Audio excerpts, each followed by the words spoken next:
Les 13 jours d'activisme contre les violences basées sur le genre à l'égard des femmes et des jeunes filles qui démarre chaque 25 novembre et prend fin le 10 décembre, marquant la journée internationale des droits de l'homme. Alors le Centre de recherche et de documentation de Femmes Debout s'est tourné auprès de la population de Yaoundé dans les zones de Titigarage, Essos, Limboman, afin de prendre les différentes perceptions sur la thématique des violences faites aux femmes. Comme nous l'observons tous, durant une certaine période, les femmes sont victimes d'énormes violences basées sur le genre. Alors il était question pour l'équipe technique de Femmes Debout de se rapprocher auprès de ces populations afin vraiment de ressortir le pourquoi de ces violences faites aux femmes. Quelles sont les causes qui favorisent les violences faites aux femmes? Quels conseils pouvons-nous apporter à ces jeunes filles, à cette femme qui est victime au quotidien des violences basées sur le genre? Alors, nous vous laissons découvrir ces avis des uns et des autres, de ces jeunes mamans, de ces papas, de ces jeunes filles sur la question de violences basées sur le genre. Suivez toute l'équipe.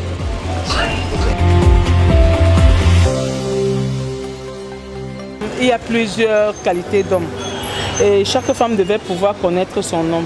Ça veut dire que les femmes douces, calmes, je ne pense pas qu'on peut les violenter.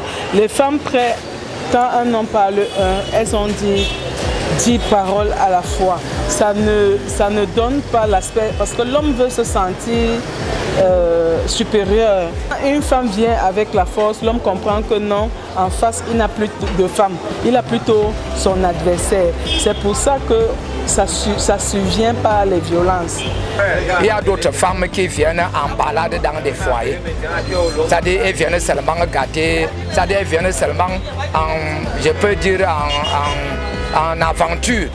Elles viennent seulement en aventure, elles n'aiment pas. Donc toi l'homme, quand toi tu te concentres que tu as déjà une femme et que cette femme est en train de jouer les parallèles, bon, ceux qui n'ont pas le cœur comme tout le monde passent à cette vitesse supérieure. D'autres hommes, quand il est jaloux, il devient violent. D'après moi, je me dis peut-être que c'est la jalousie parce que c'est inadmissible que tu te mets à torturer ta femme comme ça et comme nos filles d'aujourd'hui aussi. Parce que quand tu as un homme comme ça, il faut vraiment prendre les précautions, il faut savoir comment vivre. Mais quand tu sais que ton mari est violent, c'est à toi de corriger ton mari. Si tu sais que mon mari n'aime pas ceci, il n'aime pas peut-être quand je rentre tard, il n'aime pas ceci, cela, bon, tu t'arranges pour éviter cela.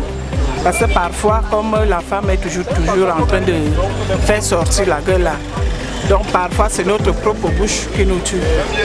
La femme est l'être humain, l'homme est l'être humain. Donc on va, même s'il y a n'importe quoi, c'est ça que vous voyez dans votre démonstration, mais là le dialogue est important. Le dialogue est bien. C'est ça que je me démontre. Le dialogue est bien. Même s'il y a n'importe quoi entre l'homme et la femme, entendez-vous. Si tu as pris la femme de l'enfant d'autrui pour taper n'importe comment, mieux tu peux rester célibataire. Bonjour, je suis juriste conseil et nous allons vraiment nous porter en faux contre tous ceux qui portent main sur la femme.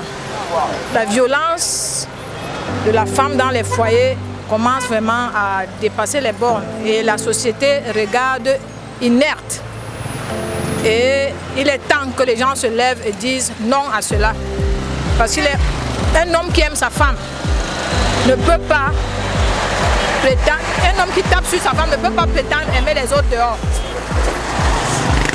On le constate, ce qui est déplorable, c'est qu'on le constate aussi dans les églises. On dit qu'il est pasteur, mais il violente sa famille à la maison. Et donc un homme qui tape sur sa femme est, on peut le dire, au bord de l'animalité. Parce que c'est les animaux qui sont tout le temps en train de se bagarrer.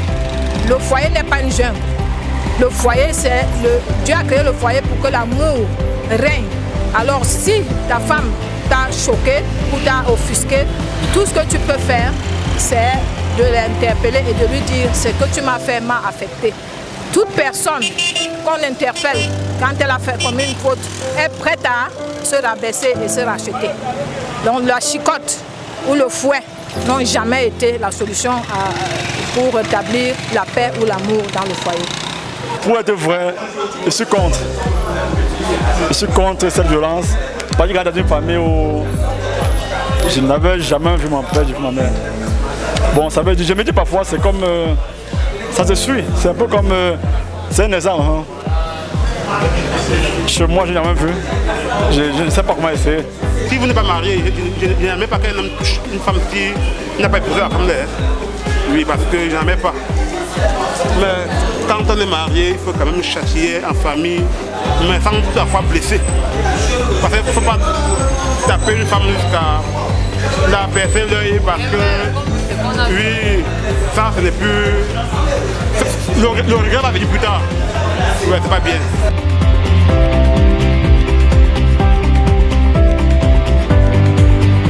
Exemple sur moi-même, j'ai mes deux petites sœurs. J'ai mes deux petites sœurs que moi-même je les ai enlevées du foyer. Puis on a bastonné ma dernière petite sœur, c'est moi qui ai dépensé sur son œil. Moi j'enlève ma sœur dans le foyer là. Je ne discute pas. Tu quittes de là, tu viens, on habite ensemble. Là c'est clair. Donc ce que je conseille à ma fille, si son homme est violent, autant mieux le quitter. Ça ne sert vraiment à rien de rester avec quelqu'un de violent. Il faut que la femme respecte son mari.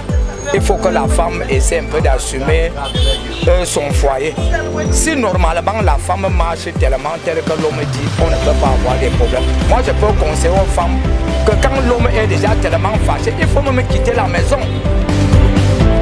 De ne pas fermer la bouche, c'est de venir se plaindre.